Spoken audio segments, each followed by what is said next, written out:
안녕하세요. 파생 상품의 모든 것을 설명해드리는 블랙스톤 H입니다. 오늘은 금융시장의 판도를 바꾼 옵션의 흥미로운 역사 속으로 함께 떠나보겠습니다. 자, 지금 보시는 이 그래프, 이게 바로 옵션의 기본적인 손익 구조입니다. 간단히 말해서 기초자산 가격이 어떻게 움직이느냐에 따라 내 손익이 결정되는 거죠. 딱 떨어지고 명확해 보이죠?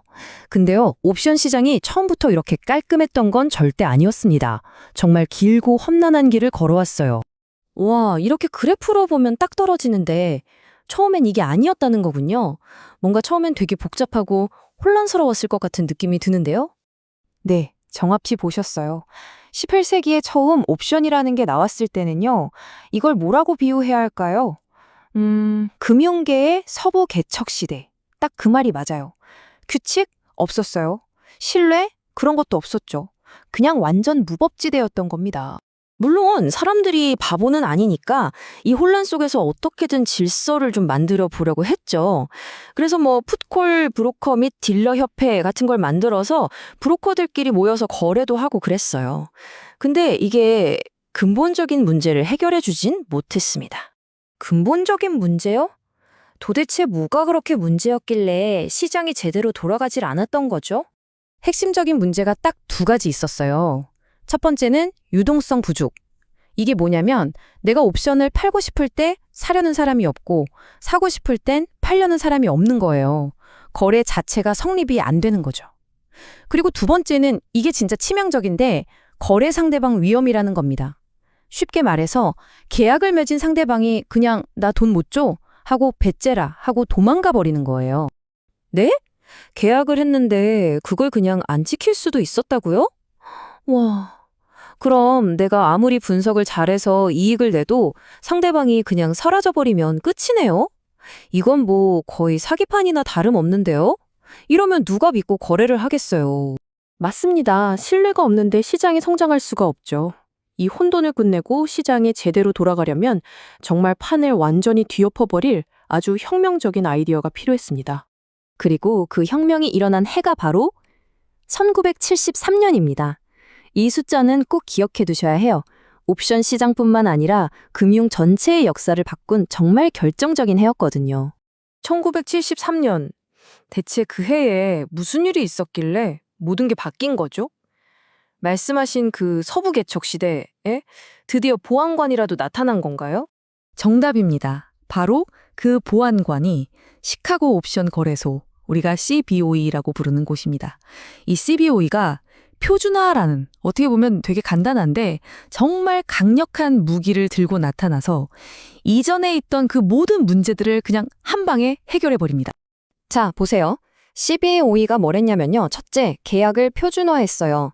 예전엔 만기일, 행사가격이 다 제각각이었는데 이걸 딱 규격품으로 만든 거죠. 둘째, 이걸 거래할 수 있는 중앙시장을 열었어요. 그러니까 이제 사고 팔 사람이 없어서 거래 못할 일이 없어진 거죠. 유동성 문제 해결. 그리고 마지막으로 거래소가 모든 계약 이행을 보증해줬습니다.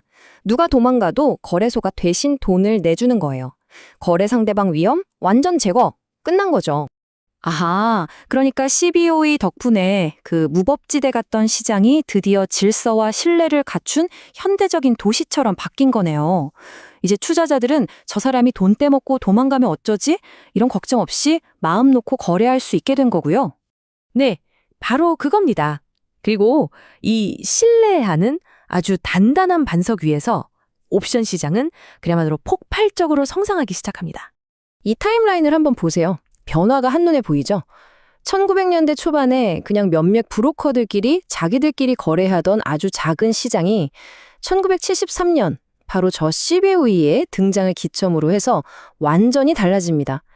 지금 우리가 아는 거대한 글로벌 금융 시스템으로 진화하게 된 거죠. 아, 시장이 그렇게 주종류로 나뉘는군요. CBOE처럼 표준화된 계약을 거래하는 장내 거래 시장이랑 또 기관들끼리 따로 맞춤형으로 계약하는 장외 거래 시장, 그러니까 OTC 시장, 이렇게요? 네, 맞아요.